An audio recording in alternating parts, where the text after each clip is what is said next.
예, 출애굽기 22장 1절로부터 봉독하겠습니다.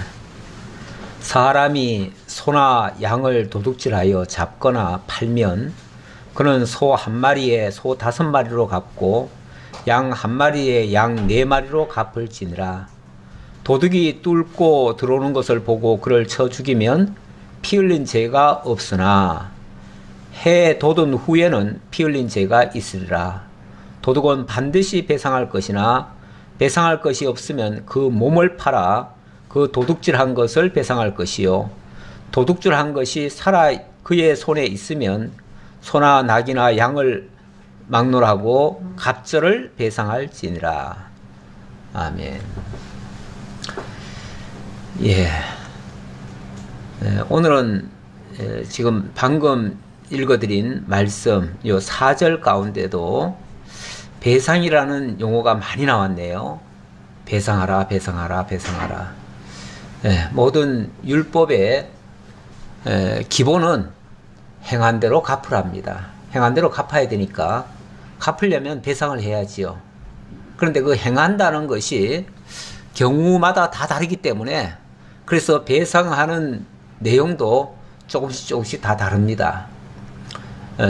그 중심이 무엇이냐에 따라서 배상을 많이 하기도 하고요, 조금 하기도 하고요, 경우에 따라서는 배상을 안 할 수도 있고요. 그거는 상황마다 다 다릅니다. 그래서 여러 사례가 나오는 거죠. 그래서 이제부터 소개해드리는 말씀 속에는 다양한 사례별로 이런 이야기들이 나오게 될 것입니다. 그런데 모든 것에는 값이 있다. 값을 치러야 된다. 그 말이죠. 값을 치러야 된다. 값을 치르지 않으면은 속해질 수가 없습니다. 그러니까 값을 치른다는 것은 속한다는 뜻이에요. 속한다는 뜻은 이게 이제 더 거슬러 올라가면 이게 하나님의 구원과 관계 있는 거예요. 하나님의 구원이라고 하는 것도 원래 값을 지불하고 사내는 거예요. 우리는 하나님의 은혜로 이걸 거저받았지만 이게 거저된 게 아닙니다. 절대로 거저된 게 아니고 하나님이 값을 치러준 거예요. 그런데 우리한테는 그걸 거저 주시니까 그 엄청난 값을 우리 보고 갚으라면은 도저히 갚을 수 없는데 그거를 다 갚아주신 것처럼 여겨주시니까, 그래서 이거를 우리는 거저 받아가지고 그래서 은혜다 이렇게 말하는 거예요. 그래서 하나님은 틀림없이 값을 지불했는데 우리는 거저받은 겁니다. 거저받고 또 거저받았으니 우리 보고도 거저 주어라 그래요.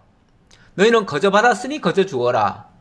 그래서 우리 인간들끼리는 이제 하나님께로부터 받은 사람들은 하나님의 그 법을 갚으라는 법에다가 적용을 하는 게 아니라 거저받았으니 거저 주어라 하는 법에다가 적용을 하는 거죠. 이게 어찌 보면 사랑의 법으로 바뀐 거죠.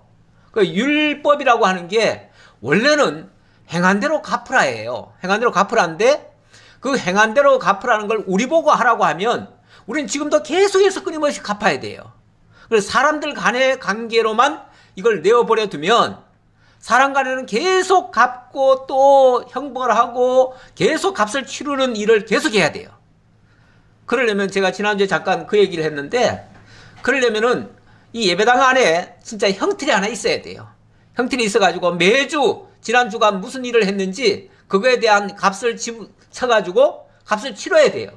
값을 치르려면은 진짜 곤장대를 갖다 놓든지 아니면 뭐 진짜 손목을 자르는 틀을 갖다 놓든지 아니면 돌로 쳐서 죽게 하는 틀을 갖다 놓든지 뭐 이래야 될 판이에요.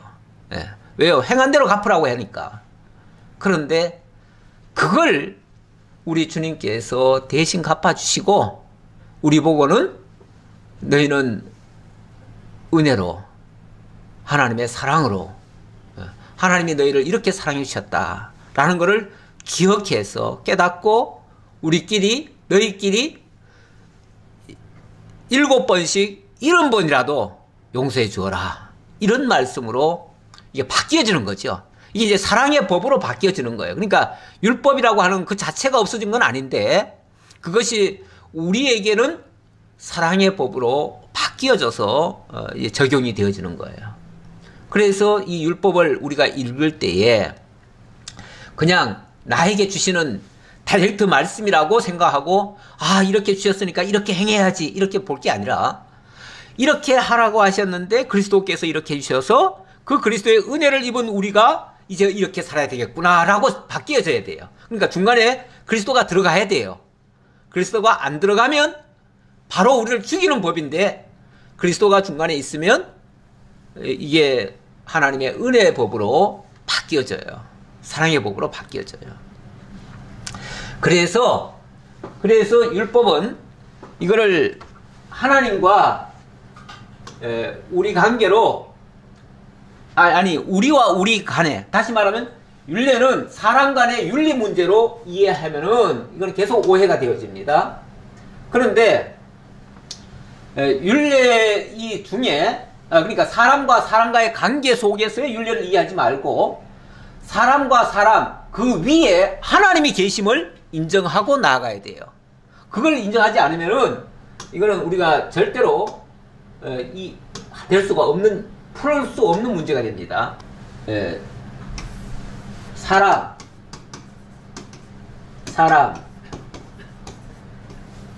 사람과 사람에게 하나님이 직접 말씀을 주신 것처럼 명령을 하신 것처럼 그러니까 우리끼리 이렇게 해라 이렇게 이제 생각을 하는데 이게 아니고 우리끼리가 아니라 하나님을 빼면 안 돼요. 하나님이 오히려 이렇게 해주셨으니까 자 하나님이 해주신 걸 가지고 그것에 기초해서 사람에게 이렇게 대해라 이렇게 이제 바뀌어져야 되는 거죠. 그거 바뀌어지지 않으면은 그러니까 하나님을 배제하면 이건 무서운 법이 되는 거예요. 율법 자체는. 그런데 하나님이 우리에게 결국은 사람끼리 이렇게 하라고 하는 이유는 하나님께서 우리에게 이렇게 해주셨다는 사실을 기억하게 하는 거예요. 기억. 하나님의 은혜를 기억하고 하나님의 사랑과 은혜를 기억하게 하기 위한 그러한 법이 되는 거죠. 그걸 깨닫게 하기 위해서 하나님이 이런 법을 우리에게 주신 것이다. 이렇게 이해하시면 되겠습니다. 자, 그 다음 소나 양을 도둑질하여 팔거나 뭐 이렇게 얘기하는데요. 소나 양 이런 것들을 뭐라고 그러죠? 이런 것들을 가축이라고 그러죠. 가축이라고 하는데 이 가축이라고 하는 거는 그냥 저 들판에 돌아다니는 그런 동물이 아니에요. 동물이 아니고 어느 사람에게 주어진 그 사람의 소유물이에요. 예. 요걸 좀 또 이해를 하셔야 되는데 사람들이 이 동물을 생각할 때, 이 가축을 생각할 때 옛날에 사람들이 저 들짐승들을 잡아가다가 훈련을 시켜가지고 집에서 이렇게 가축으로 이렇게 삼은 거다 이렇게 생각하는 사람들이 많아요. 근데 성경은 그렇게 말하지 않습니다. 성경은 처음부터 들판에 사는 짐승이 따로 있고요. 또 사람에게 맡겨가지고 사람이 기르고 이렇게 사용하는 그런 동물이 따로 있습니다.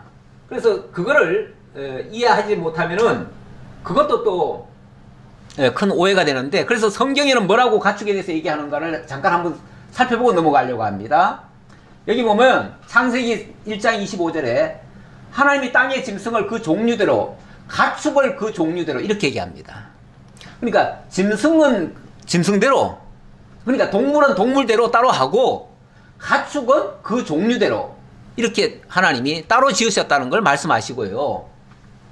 그리고 9장 3절에 보면 모든 산 동물은 너희의 먹을 것이 될지라 채소같이 내가 이것을 다 너희에게 주노라 이렇게 얘기합니다.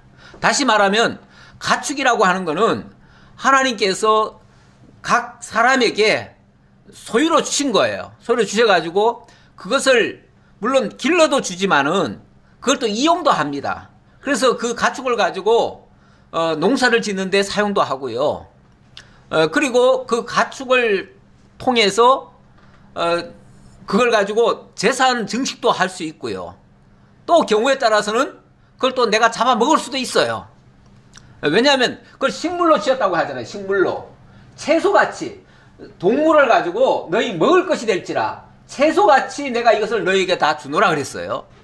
그래서 우리가 동물을 잡아서 식물처럼 먹는 거예요. 그렇죠? 만약 이게 하나님이 허락하지 않았다면 우리는 그렇게 먹을 수가 없습니다. 그런데 그걸 주셔가지고 당연히 우리가 먹을 수 있어요. 근데 이걸 먹으면서 어떻게 사람이 생명을 그렇게 함부로 다룰 수 있느냐, 이런 쪽으로 나가는 경우가 있어요.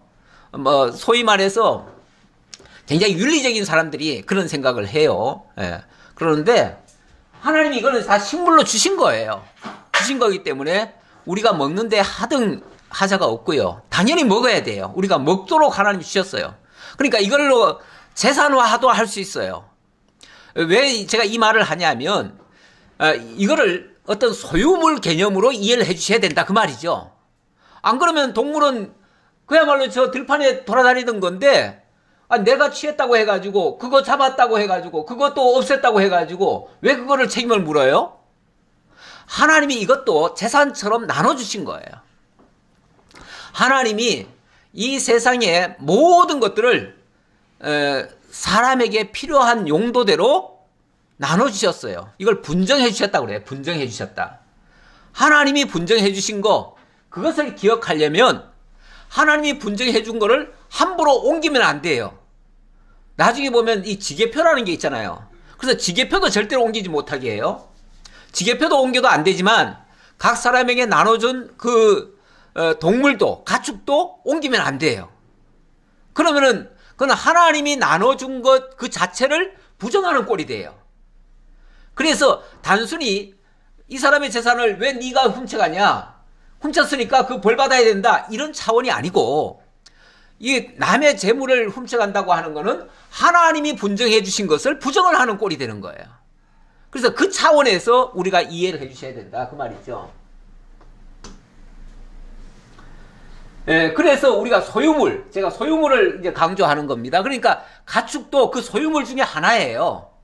가축뿐이 아니라 모든 게 그렇습니다. 소유물의 권리를 하나님께서 인정하는데 이거는 하나님이 나눠주신 것을 인정하라는 얘기예요, 결론적으로. 그리고 나그네 고아 가부를 돌보라고 뒤에 보면 이제 그렇게 나옵니다. 그거는 또 하나님께서 이들을 특별히 하나님께서 돌아보셨어요. 돌아보셨는데 그 돌아보셨다는 것이 민족적으로 말하면 이스라엘 민족이 애굽 땅 종살이 할 때의 그 자세는요, 그 모습은요, 바로 나그네였고 고아였고 가부였습니다. 다시 말하면 그들은 자기 땅이 아닌 남의 땅에 얹혀 살았어요. 뿐만 아니라 고아처럼 내어버려졌어요. 또 가부처럼 아무도 돌보는 자가 없었어요. 그런 형편에 있던 자를 하나님께서 특별히 그들을 건져내셨어요.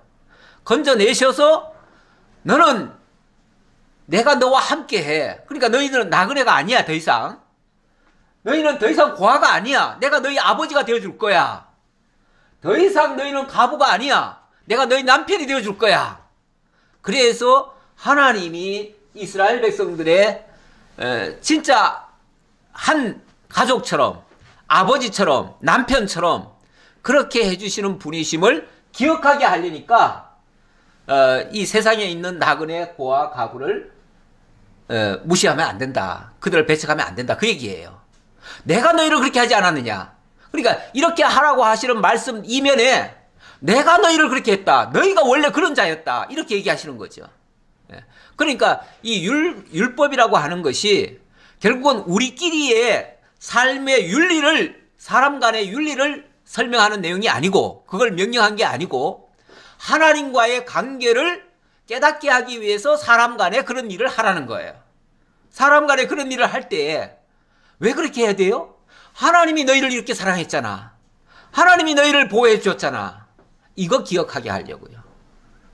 그러니까 율례는 철저하게 하나님이 하나님 되심을, 하나님이 우리를 은혜로 거두어 주셨음을, 하나님이 우리를 사랑하셨음을, 하나님의 은혜와 사랑을 기억하는 데 굉장히 소중한 수단인 거예요. 물론 이거는 지금 당장 이렇게 하라는 얘기는 아니에요. 앞으로 약속의 땅 가나안에 들어가거든 이렇게 하라는 얘기인데, 약속의 땅에 들어가기까지도 하나님의 놀라운 역사가 계속 진행될 거예요. 그러면은 이제부터 너희가 앞으로 이렇게 해야 되는 이유를 내가 다 설명해 줄게 하면서 그렇게 인도해 가시는 거예요. 내가 이렇게 했잖니? 내가 너 이렇게 구원했잖니? 이렇게 돌보아 주었잖니? 하고서 다 보여주는 거죠. 그러니까 하나님이 말로만 우리 보고 명령하고 나 몰라라. 그리고 나 지켜보겠다. 너희들이 잘 하나 안 하나. 이렇게 보시는 게 아니고 하나님이 친히 인도해 가셔요. 그렇게. 이끌어 가시면서 나중에 그걸 기억하게 하려고 이 말씀을 적용시키는 거예요. 네, 이렇게 윤리에 대한 분명한 그 의도를 이해하시고 보시라는 거죠.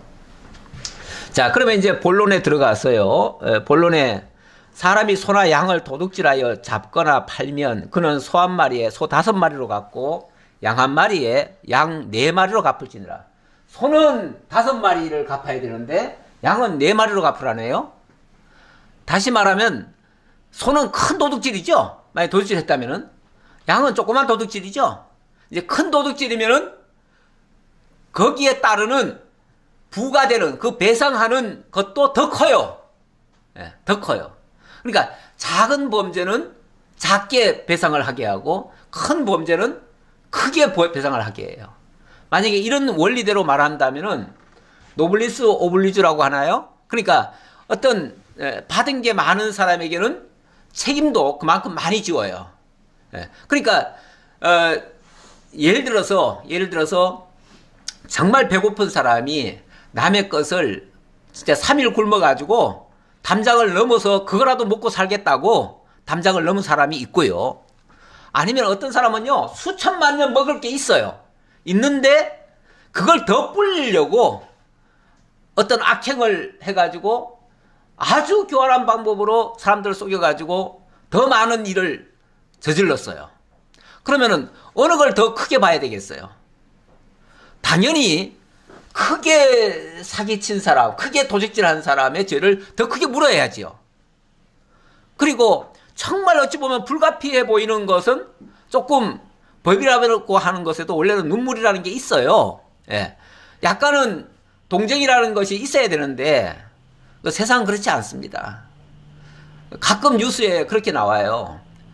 뭐 진짜 슈퍼에 가가지고 뭐를 훔쳤다가 한 10,000원어치를 훔쳤는데 그것 때문에 뭐 3개월 징역을 살았다. 그런 사람이 있어요. 그거 몇만 원 정말 배가 고파가지고 나중에 사정을 보니까 진짜 배가 고파서 훔쳤어요. 그런데 고발이 되니까 어쩔 수 없이 법은 법원 눈 딱 감고 원래 그 재판소에 보면은요 그 여자가 하나 있죠. 정의의 여신이라고 하나요? 예.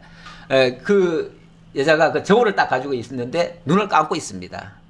왜냐하면 저울에 달아가지고 이게 이제 어느 쪽으로 기우냐 따라서 이제 판결하라는 거예요. 그런데 자기가 눈 보고 뜨고는 못한다 이거죠. 그러니까 눈 딱 감고 이제 법대로 하라 그 얘기예요. 예, 그런 건데,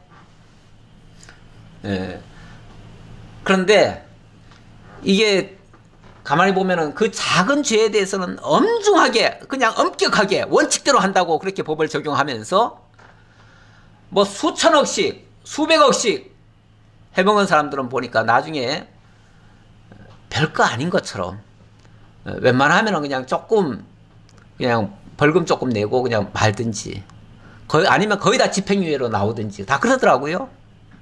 나중에 벌금 그러니까 수백억을 해먹었는데 나중에 그 벌금 내는 거 보면은 그저 몇 억 내고 말아요. 내든지 아니면은 그냥 집행유예로 끝내든지 뭐 그런 예가 더 많아요. 세상의 법은 그래서 공정하다고 할 수는 없습니다. 이게 왜냐하면 눈을 뻔히 뜨고 사람 봐가면서 하는 것 같아요. 원래는 그렇게 하면 안 되는데. 근데 원래 성경상으로 말하자면 큰 죄지요. 이게 소도둑이죠. 소도둑은 5마리를 갚으래요. 근데 양도둑은요 4마리만 갚아라. 예. 그 말은 큰 죄는 크게 다스리라 그 말이에요. 큰 죄는 크게 다스리고 작은 죄는 조금 작게 그렇게 해라. 이제 그런 뜻으로 이해하시면 되고요. 네, 두 번째는 도둑이 뚫고 들어오는 것을 보고 그를 쳐 죽이면 피 흘린 죄가 없으나 해돋은 후에는 피 흘린 죄가 있으리라 그랬습니다.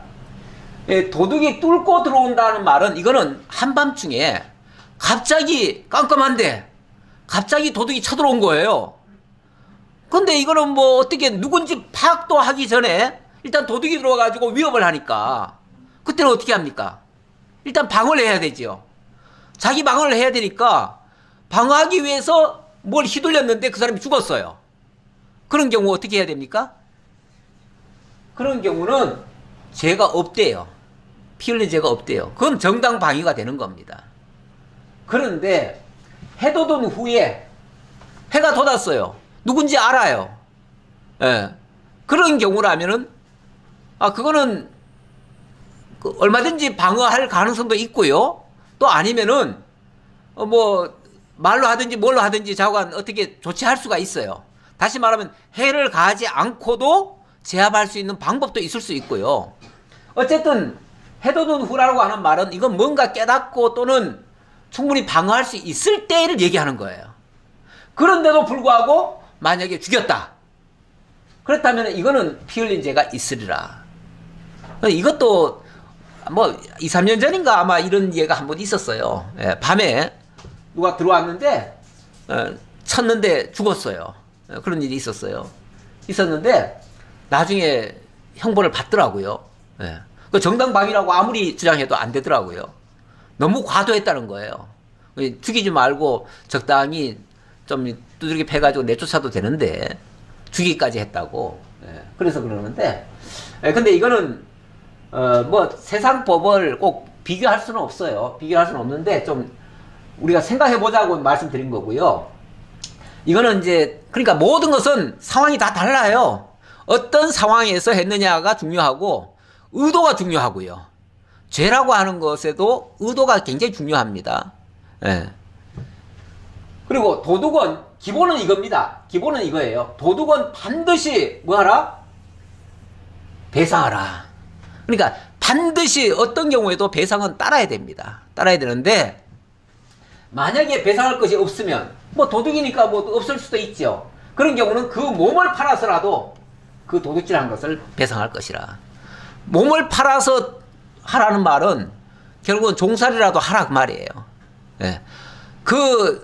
나는 도저히 내일 돈이 없는데요. 그러면은 몸으로라도 떼우라는 거예요. 몸으로라도 떼어요. 그래서 몸으로 떼우라고 하는데 이것도 참 세상법에는 너무 희한해요. 이상해요. 일반적으로는 몸으로 떼우는데 하루에 뭐 5만 원씩 친다고 그래요. 요즘은 조금 올랐는지 모르겠어요. 하루 5만 원 친대요. 그런데 수천억 대 해먹은 사람은 그 5만 원씩 하면은 수천 년 갈 거 아니에요. 예. 그러니까 그 사람들한테는 하루에 한 50억씩 까줘요. 예. 그러니까 서민들은 하루에 5만 원 까주는데 부자들한테는 한 50억씩 까줘요. 그러니까 한 500억 하고도 한 뭐 100일인가 얼마 감옥에 있다가 나오면은 없어지는 거예요, 그냥. 참 세상법은 그래서 이거 공평하질 않아요. 원래 세상법은 힘 있는 자들이 자기들 보호법으로 만든 게 더 많아요. 예. 그러니까 전체 백성을 생각하고 만든 게 아니라 그 자기들이 법을 만들다 보니까 자기들에게 걸리지 않을 것들만 만들어 놓은 거예요. 걸리더라도 자기들은 빠져나갈 구멍을 다 만들어 놓은 거예요. 그래서 법은, 세상법은요, 적용하기에 따라서 얼마든지 빠져나갈 수도 있고 걸려면 다 걸 수도 있고 그렇습니다. 그래서 가끔씩 보면은 미운 사람들은 5만 가지 법을 다 적용해가지고 결국은 잡아넣잖아요. 그리고 집어넣기 싫은 사람은 어떻게 해서라도 결국은 안 집어넣잖아요. 예. 그게 세상의 불공평한 법이에요. 근데 우리 하나님의 법을 적용하면 반드시 값을 갚으라는 거예요. 예. 갚으라는 거. 자, 그리고 이제 도둑질하는 것이 만약에 살아있어가지고 그걸 그대로 되돌려 줄 수 있다면, 그 말이죠. 그의 손에 있어서 소나 낙이나 양을 막론하고 만약에 있다면 그것만 내놓으면 되는 게 아니라 그만큼을 더 내놔라. 그래서 그거는 이제 갑절을 배상할지니라. 제가 봐서는 굉장히 공평한 법 같아요. 그렇죠? 예. 만약에 이런 법이 세상에도 그대로 적용만 된다면 굉장히 좋을 것 같기는 한데, 그래도 사실은 무섭죠. 이것도 무서워요. 네. 네, 어쨌든 이렇게 하나님이 다 갚으라고 말씀하시는 내용이고요. 그러니까 행한 대로 갚으라는 거예요. 한마디로 행한 대로 갚아라. 네, 5절로 9절에서는 이번에는 남의 소유물에 손해를 끼쳤을 경우입니다. 뭐 사실은 아까 가축을 얘기했지만 가축도 일종의 소유물이라고 말씀드렸고, 그러니까 원칙은 똑같아요. 원칙이 다를 일은 없습니다. 그러니까 이제 사례만 좀 다른 거죠. 자, 그러면 소유물 좀 넓게 말해가지고 소유물이라고 합시다. 사람이 밭에서나 포도원에서 짐승을 먹이다가 자기의 짐승을 놓아 남의 밭에서 먹게 하면 자기 밭에 가장 좋은 것과 자기 포도원에 가장 좋은 것으로 배상할지니라. 자, 일단 포도원에서 짐승을 먹이다가, 그러니까 뭐 옛날에는 뭐 짐승을 그냥 놔서 먹이는 경우가 많았잖아요. 그러다 보면은 남의 집에 남의 그 밭에 들어가서 남의 것을 해치는 경우도 있어요. 그런 경우는 어떻게 하는가? 자기 밭에 가장 좋은 것과 자기 포도원에 가장 좋은 것으로 배상할지나. 이건 1대1로 배상하는 거예요. 그러니까 손해 난 끼친 만큼 그냥 갚아주면 된다 그 말이죠. 이거는 뭐 고의는 아닌데 어쨌든 손해는 입혔으니까 손해 입힌 만큼만 갚아줘라 그 얘기예요. 네. 그 다음은 불이 나서 가시나무에 댕겨 낯가리나 거두지 못한 곡식이나 밭을 태우면 불놓은 자가 반드시 배상할지니라. 예, 이것도 불 놓은 사람에게 책임이 있지요. 그러니까 불 놓은 사람에게 그 책임을 지워서 그만큼 태운 만큼 배상을 하도록 하라. 사람이 돈이나 물품을 이웃에게 맡겨 지키게 하였다가 그 이웃 집에서 도둑을 맞았는데 그 도둑이 잡히면 갑절을 배상할 것이요. 그 도둑이 잡히면 그 맡았던 사람이 갚는다는 얘기가 아니라 그 도둑에게 갑절을 지운다는 얘기겠죠. 예. 근데 도둑이 잡히지 않았으면 도둑도 안 잡혀. 그런데 이런 사람은 자기는 책임을 질 수 없다라고 나올 수가 있어요. 왜냐하면 아니 그냥 내가 맡았을 뿐인데 내가 그걸 어떻게 하냐. 근데 그 도둑질을 해갔는데 내가 한 거는 아닌데 내가 어떻게 그걸 갚냐. 이렇게 이제 나올 수가 있죠. 그런 경우 도둑이 잡히지 아니하면 그 집 주인이 재판장 앞에 가서 자기가 그 이웃의 물품에 손댄 여부의 조사를 받을 것이며, 어떤 이런 물건, 즉 소나 양이나 낙이나 의복이나 또는 다른 이런 물건에 대하여 어떤 사람이 이르기를 이것이 그것이라 하면 양편이 재판장 앞에 나아갈 것이요, 재판장이 죄 있다고 하는 자가 그 상대편에게 갑절을 배상할지니라. 참 이거 판단하기 어려울 수가 있어요. 어려울 수 있는데 그럴 때는 임의로 뭘 어떻게 하라가 아니라 재판장 앞에 가라. 그래서 재판장이 판결해 주는 대로 해라. 이런 얘기예요. 뭐 그냥 합리적이라고 말할 수 있겠지요. 뭐 그냥 그 정도로 이해하는데, 이것도 근본적으로는 하나님이 분정해 주신 그 나눠주신 것을 인정한다라고 하는 측면에서 이해를 해 주셨으면 좋겠습니다. 자, 그 다음 10절로 보겠습니다. 예, 10절. 예, 가축을 맞거나 소유물을 빌렸다가 잘못된 경우 어떻게 할 것인가. 뭐 이런 예도 많이 있을 수 있지요. 예, 10절. 사람이 낙이나 소나 양이나 다른 짐승을 이웃에게 맡겨 지키게 하였다가 죽거나 상하거나 끌려가도 본 사람이 없으면 두 사람 사이에 맡은 자가 이웃의 것에 손을 대지 아니하였다고 여호와께 맹세할 것이요, 그 임자는 그대로 믿을 것이며 그 사람은 배상하지 아니하려니와. 예, 우리가 경우에 따라서는 어쩔 수 없이 이웃에게 잠깐 맡겨놓을 수도 있고 그런 경우가 있습니다. 또 그런데 맡겨놨는데 그만 이게 그냥 또 분실이 됐든지 도둑을 맞았든지 뭐 이런 일도 있을 수 있어요. 그런데 여기는 이제 이 책임이 누구에게 있느냐가 이제 중요한데요. 일단 두 사람 사이에 맡은 자가 이웃의 것에 손을 대지 아니하였다라고 만약에 한다면, 뭐 사실일 수도 있고 아닐 수도 있는데 어쨌든 사실이라고 치면은 일단 여호와께 맹세할 것이요. 하나님을 믿는 사람이라면 당연히 여호와 앞에 맹세해야지요. 그러니까 지금 현재 이 법들이 가만히 보면은 다 여호와와 관계 있잖아요. 그러니까 다 믿음 안에서의 이야기입니다. 저 밖에 믿지 않는 자들, 일반 세상 법으로 지금 얘기하는 게 아니에요. 다 믿는다는 걸 전제하고, 다 하나님 앞에 있다는 걸 전제하고, 하나님의 주권을 인정하는 가운데서 지금 하는 이야기들이에요. 그러니까 일반 세상 법과 그대로 똑같이 지금 평가할 수는 없습니다. 자, 그래서 여호와께 맹세할 것이요. 그 임자는 그대로 믿을 것이며, 하나님 앞에 맹세코 제가 이것을 손을 대거나 내가 이걸 뭐 어디 따로 빼돌리거나 이거를 버리거나 잡아먹거나 이런 거 아닙니다. 라고 얘기한다면 누구에게 이 책임을 물겠어요? 그렇죠? 아니 그냥 내 짐승을 잠깐 좀 봐달라고 했는데 그런데 그냥 그 분실했단 말이에요. 물론 잡아먹었을 수도 있어요. 잡아먹었다면 처벌해야겠죠. 예. 아니면 아주 중대한 결함이 있어가지고 만약에 분실했다면 그것도 책임을 물을 수도 있어요. 그런데 선의로 맡았는데 갑자기 이게 사고가 난 거예요. 그런 경우 누구한테 책임을 묻겠냐 그 말이에요. 그런 경우라면 하나님 앞에 일단 맹세하고 정말 맹세코 나는 그런 일이 없습니다 라고 맹세했다면 그렇다면 그 사람 믿어줘라 그 말이죠. 믿어라. 예, 그대로 믿을 것이며 그 사람은 배상하지 아니하려니와.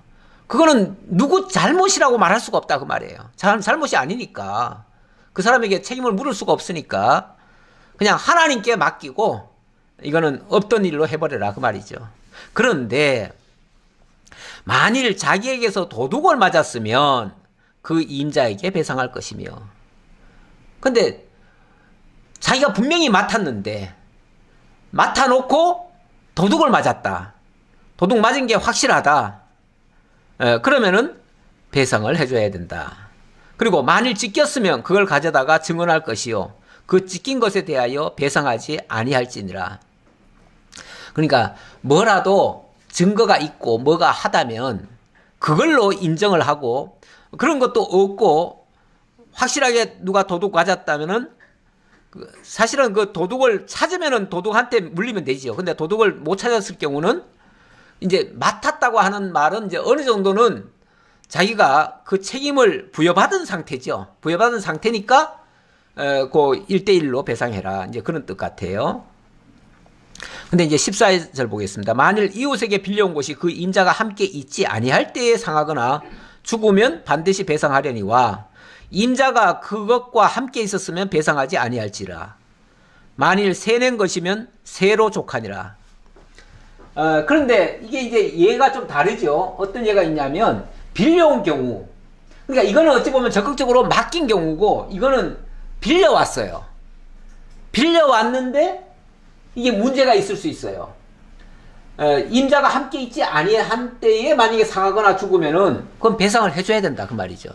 왜냐하면 빌려온 사람이 잘못해서 상하거나 죽은 거니까. 그러면 그거는 배상을 해줘야죠.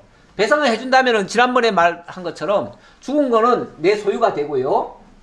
죽은 거는 내 소유가 되고 산 걸로 돌려줘야 돼요. 이렇게 하면 돼요.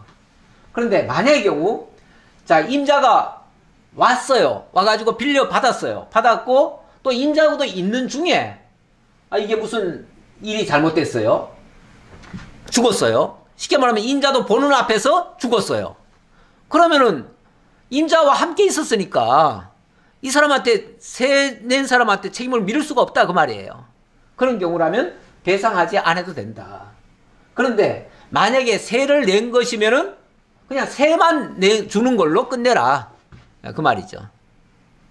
굉장히 합리적인 것 같은데 여기도 배경은 이제 하나님이 그 소유를 주신 것에 대한 인정입니다. 인정. 그렇게 하라는 뜻이고요.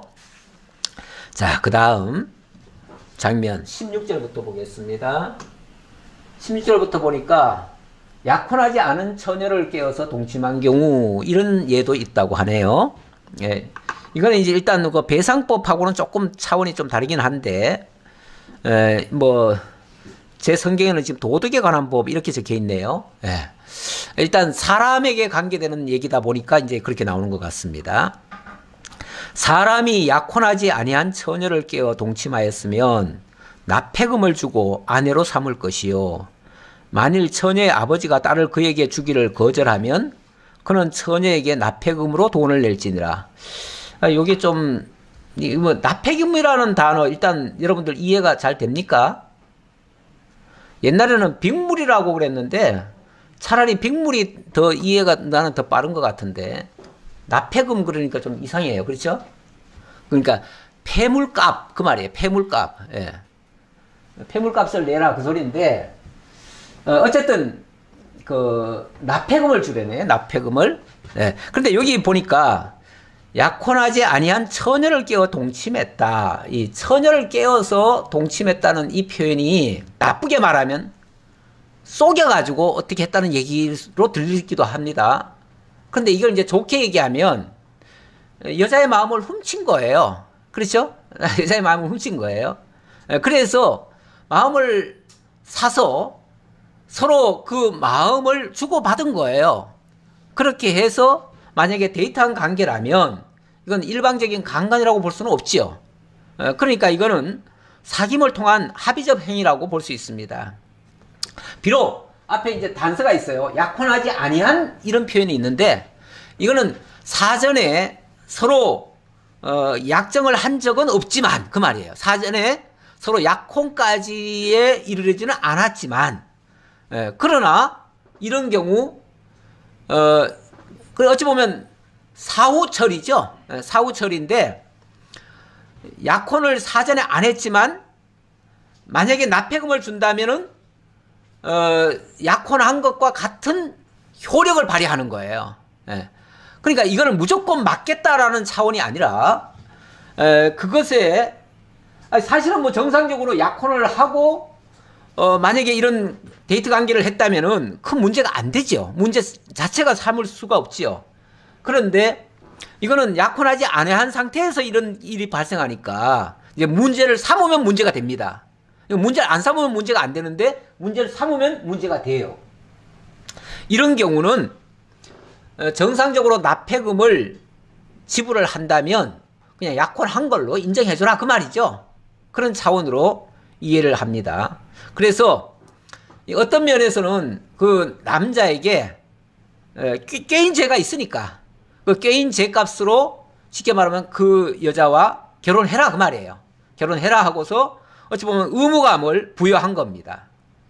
그런데 이 경우에 한 또 다른 예가 있을 수 있어요. 예를 들어서 처녀의 아버지가 딸을 그에게 주기를 거절하면 저 인간이 좋아 보이지 않은데 아무래도 지금 이상한 나쁜 놈인데 저놈은 그렇게 생각을 해서 만약에 아버지가 안 돼 하고서 만약에 거절한다면 그런 경우는 이거 약혼의 그런 준에서 처리할 수가 없습니다. 이런 문제는 그런 경우라면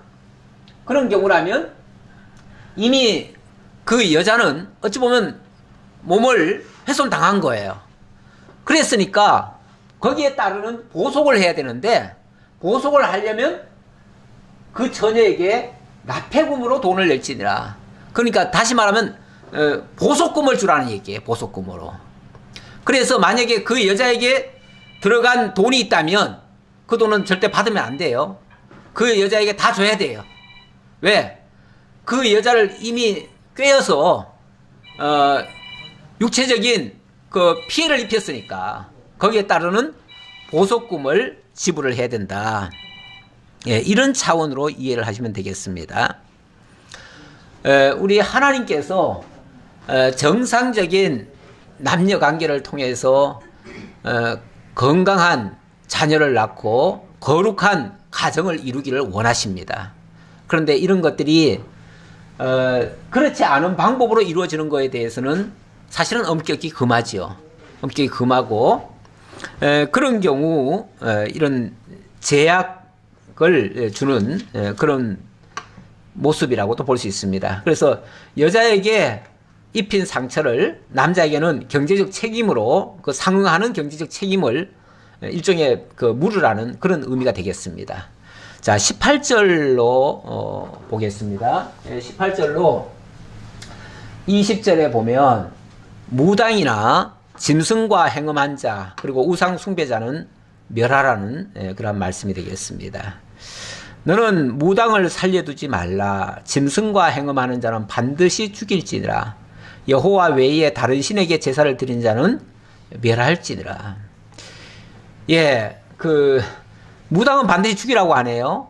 예, 왜냐하면 무당이 하는 일이 뭐냐면, 무당이라고 하는 존재는요, 일종의 무속적인 사람들 아닙니까? 이 무속적인 사람들은 참 것을 부정을 합니다.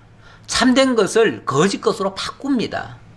특히 하나님의 진리를 거짓 것으로 바꿔요. 세상을 다 뒤집어 버려요. 하나님이 하신 모든 원리를 다 거꾸로 해버려요. 근데 이거를 또 이 말씀을 갖다가 그대로 또 문자적으로 이해를 해가지고 그러면 세상에 있는 무당들 다 죽여야 되네. 그래서 다 죽이자고 덤벼드는 사람들이 가끔 있어요. 그래서 언젠가는 불교 방송에 뛰어들어가가지고 그 불교 방송에 그 부처가 있었거든요. 그거 목을 띄어버린 예도 있었고요. 그리고 제가 신학교 시절에도 그런 일이 있었어요. 제가 신학교 시절에 저 속리산인가 어디를 가가지고 거기에 이제 절간을 갔어요. 갔는데 그 신학생들, 그 소위 말해서 하나님에 대한 열심이 지나친 사람들 이런 사람들이 그 옆에서 막 그 중들이 쉽게 말하면 목탁도 드리고 뭐 있는데 그 옆에서 막 소리를 지르면서 막 주여 삼창 기도하면서 막 사탄아 물러가라 그러고 막 그랬어요. 그때는 그게 잘하는 줄 알았어요. 저도 그 옆에 있었으니까. 예, 그 잘하는 줄 알고, 야, 그래, 이런 열심이 있어야지. 그랬는데, 이거는 사실은 명백히 이거는, 국법을 어긴 겁니다. 이건 잘못한 겁니다. 지금 여기도 저 세상에 있는 무당들 다 죽이라는 얘기가 아니에요.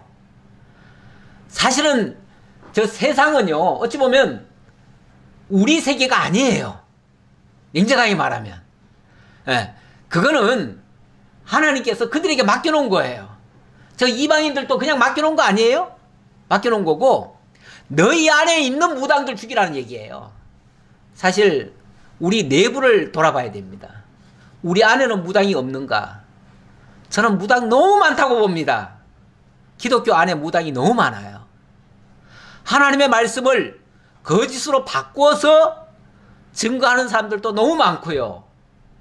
그리고 무슨 미래를 점쳐주는 듯이 기도하면은 그래서 예언의 집까지 만들어 놓고 예언의 집에 사람들이 진짜 뭘 싸들고 오지요. 와가지고 기도 부탁하면은 그거 복채 받고 기도해 줍니다. 기도해 주는데 제가 아는 어떤 분이 그런다고 그래요.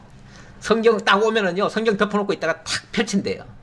탁 펼치면서 하나님께서 당신에게 이 말씀 주십니다 하면서 성경에 있는 말씀을 읽어줘요. 읽어주고는 하나님이 당신에게 이렇게 말씀하시니까 이렇게 하라고. 그래서 가르쳐 준대요. 그러니까 하나님의 말씀을 빙자해서 결국 무당일을 한 거예요, 그게. 아무리 기도는 하나님의 이름으로 거창하게, 유창하게 잘하지만은 엄밀하게 말하면 그거는 무당입니다. 기독교 무당이에요. 이런 예가 얼마나 많은지 몰라요. 하나님의 이름으로 거짓 것을 증거하고 결국은 하나님의 백성들을 속이는 일. 선지자들 중에도요, 이 거짓 선지자들이 얼마나 많은지 몰라요. 수없이 성경에 많이 나옵니다. 네. 그러면서 그 사람들이 나오면요, 진짜 선지자들을 엄청나게 핍박하고 학대하고 결국은 죽게 만듭니다. 그래서 그 거짓 선지자들 때문에 참 선지자들이 정말 환난을 받아요. 진리의 말씀이 자꾸 변질이 되어지고 왜곡이 되어져요. 이런 자들을 죽이라는 얘기예요. 그러니까 밖에 있는 무당들 내쫓으라는 얘기가 아니고, 세상은 원래 온갖 게 다 섞여 있어요. 세상이 더럽다고 그걸 갖다가 몽땅 다 우리가 다 바꿀 수 있나요? 그건 못 바꿔요. 바꿀 수 있는 게 있고 없어요. 그거는 우리가 우리 진리를 바르게 증거하고 하나님의 말씀이 이렇다라는 걸 계속 외치기는 외쳐야죠. 참을 외치기는 외치는데 그렇게 그 말씀이 외쳐가지고 그들에게 변화가 일어나면 그렇게 고쳐지는 건 모르겠지만 무력으로 그들을 제압하겠다는 것은 이건 잘못된 생각입니다. 그 다음 짐승과 행음하는 자는 반드시 죽일지니라. 짐승과 행음하는 자, 이 참 정상적이지 않은 이런 행위들이 참 많아요. 이건 물론 우리 믿는 자들에게는 있을 수 없는 일인데 이방 풍속에는 이게 당연히 있었어요. 이것뿐이 아니라 원래 이제 동성애도 있었죠. 동성애와 이 짐승과 행음하는 일, 이게 이제 같은 급이에요. 같은 급이에요. 근데 이게 이제 근데 이제 옛날에는요, 지금도 저 중동 지방에는요, 힘 있는 남자들은 공식적으로 아내를 4명까지 얻습니다. 그런데 이 말은 반대로 말하면 힘없는 남자들은요, 장가를 못 가요. 결혼도 못 해요. 그러니까 참 어찌 보면은 인간의 본성을 본성의 욕구를 충족을 못 해요. 그러다 보니까 짐승과 행음하는 경우도 있고요.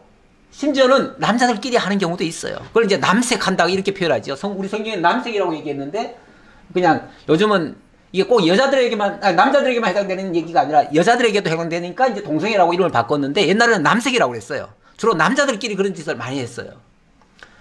이러다 보니까 짐승과 행음하거나 남색을 하게 되면 이건 정상적인 그런 방법이 아니다 보니까 여기서 나타나는 이상한 질병들이 있어요.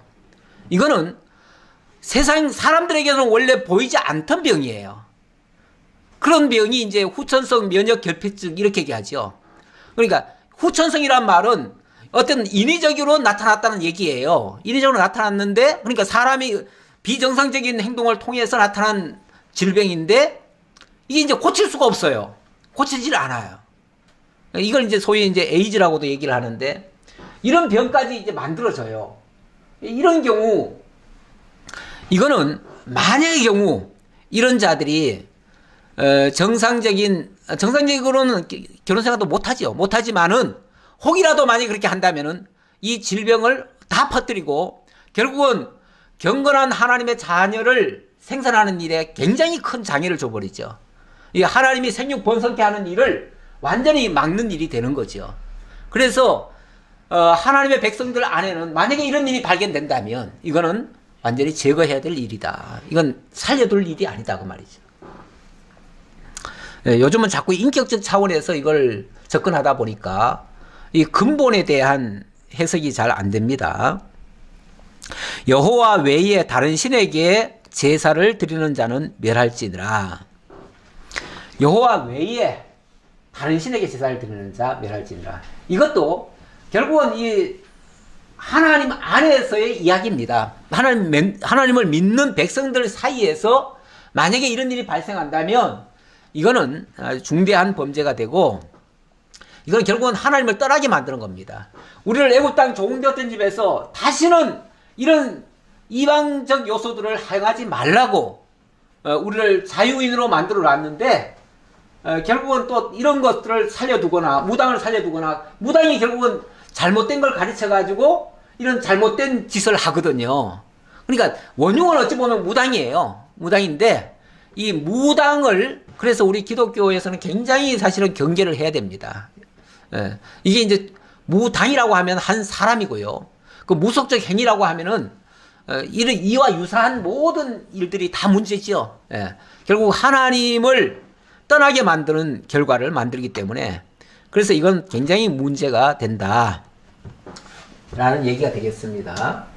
오늘은 말씀을 여기까지 하도록 하죠. 기도하겠습니다. 아버지 하나님 감사합니다.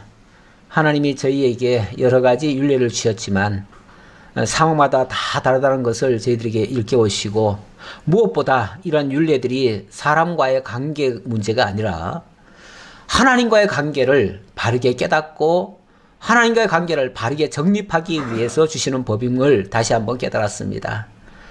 세상 사람들과 부딪히는 일들이 많습니다. 의견들이 다르고 생각들이 다르기 때문에 무슨 일을 할 적마다 부딪히는 일들도 많은데, 궁극적으로 사람과의 관계 문제가 아니라 하나님과의 관계 문제임을 다시 한번 기억하고 늘 하나님의 근본 뜻을 우리가 살펴보고 하나님의 말씀의 인도를 따르는 저희가 될지언정 사람의 감정이나 사람의 생각으로 일 처리하지 않고 늘 위로부터 주시는 참된 지혜를 따라갈 수 있는 저희 모두가 되게 하옵소서. 우리들은 하나님 앞에서 바르게 살아갈 도리를 깨닫고 또 하나님 사랑하고 이웃 사랑하며 살아갈 수 있는 저희 모두가 되게 하옵소서. 모든 걸 감사드리옵고 예수님 이름으로 기도하옵나이다. 아멘.